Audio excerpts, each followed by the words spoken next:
नमस्कार, महाराष्ट्र के महानिर्णय में आपका स्वागत है। मैं हूं आपके साथ प्रीति रघुनंदन।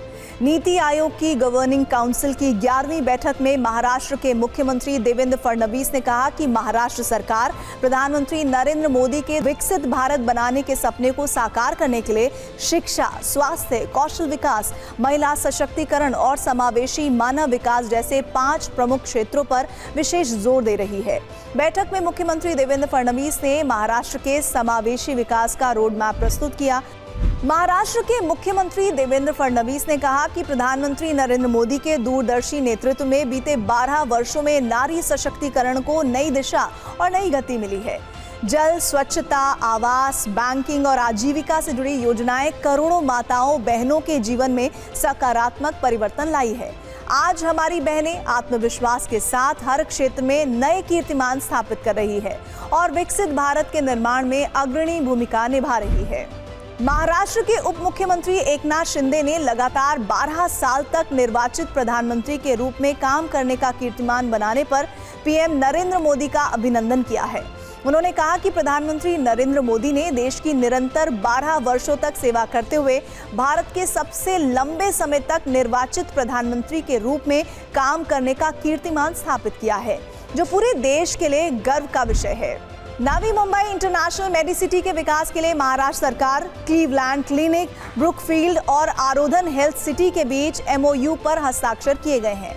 मुख्यमंत्री देवेंद्र फडणवीस ने कहा कि ये मेडिसिटी महाराष्ट्र सरकार की एक ऐसी परिकल्पना है जहां रोगी सेवा, चिकित्सा, शिक्षा, अनुसंधान, नवाचार और प्रतिभा को एकीकृत रूप से एक ही परिसर में लाने वाला विश्व स्तरीय स्वास्थ्य सेवा इकोसिस्टम डेवलप किया जाएगा।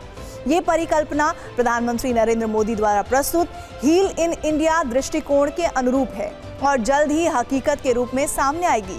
क्लीवलैंड क्लिनिक इस परियोजना के एंकर इंस्टीट्यूशन के रूप में काम करेगा। इसमें लगभग 1.2 अरब अमेरिकी डॉलर का निवेश होगा और 10,000 से अधिक प्रत्यक्ष रोजगार सृजित होंगे। इस मेडिसिटी का विकास नवी मुंबई अंतर्राष्ट्रीय हवाई अड्डे के पास लगभग 250 एकड़ भूमि पर किया जाएगा।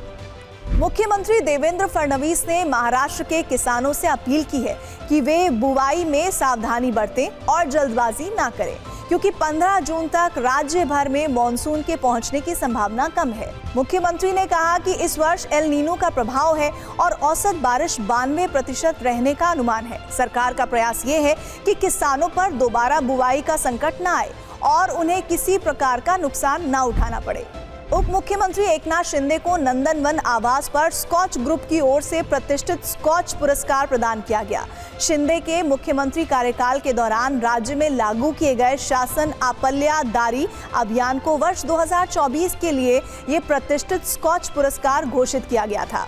उप मुख्यमंत्री एकनाथ शिंदे ने कहा कि ये पुरस्कार सभी सहयोगियों और अधिकारियों के प्रयासों का परिणाम है। बारामती एसटी बस स्टैंड के स्वच्छता अभियान में प्रथम स्थान पर आने पर उप मुख्यमंत्री सुनेत्रा पवार ने बस स्टैंड का दौरा किया। इस अवसर पर उप मुख्यमंत्री सुनेत्रा पवार के प्रयासों से बारामती बस स्टैंड को 10 नई बसें उपलब्ध कराई गई। उप मुख्यमंत्री सुनेत्रा पवार ने यात्रियों की समस्याएं जानने के लिए एसटी बस में यात्रा भी की। उन्होंने एसटी महामंडल को निर्देश दिए कि बस स्टैंड की स्वच्छता के साथ साथ यात्रियों की सुरक्षा को भी प्राथमिकता दी जाए। मुख्यमंत्री देवेंद्र फडणवीस और दोनों उप मुख्यमंत्रियों द्वारा बाल भारती के कक्षा 1 से 6 तक के नए पाठ्यक्रम पर आधारित पाठ्य पुस्तकों का अनावरण किया गया। नए पाठ्यक्रम से विद्यार्थियों को अधिक आनंददायी, प्रयोगशील और गुणवत्तापूर्ण शिक्षा का अनुभव मिलेगा। नवी मुंबई अंतर्राष्ट्रीय हवाई अड्डे के टर्मिनल 1 में छत्रपति शिवाजी महाराज की प्रतिमा का अनावरण मुख्यमंत्री देवेंद्र फडणवीस के हाथों किया गया। ये प्रतिमा शिवाजी महाराज के नेतृत्व, शौर्य और विरासत को समर्पित है। मुख्यमंत्री देवेंद्र फडणवीस की अध्यक्षता में धारावी पुनर्विकास परियोजना के संबंध में समीक्षा बैठक आयोजित की गई। मुख्यमंत्री देवेंद्र फडणवीस ने निर्देश दिए कि धारावी का पुनर्विकास सिंगापुर और हांगकांग की आधुनिक आवासीय परियोजनाओं की तर्ज पर किया जाना चाहिए। समाज सेवक अन्ना हजारे के रालेगढ़ सिद्धि स्थित विकास कार्यों से प्रेरित होकर सेना ने गांव को एक अनोखा उपहार दिया है। 1965 और 1971 के युद्ध में इस्तेमाल किया गया T-55 टैंक रालेगढ़ सिद्धि गांव को भेंट स्वरूप दिया गया है।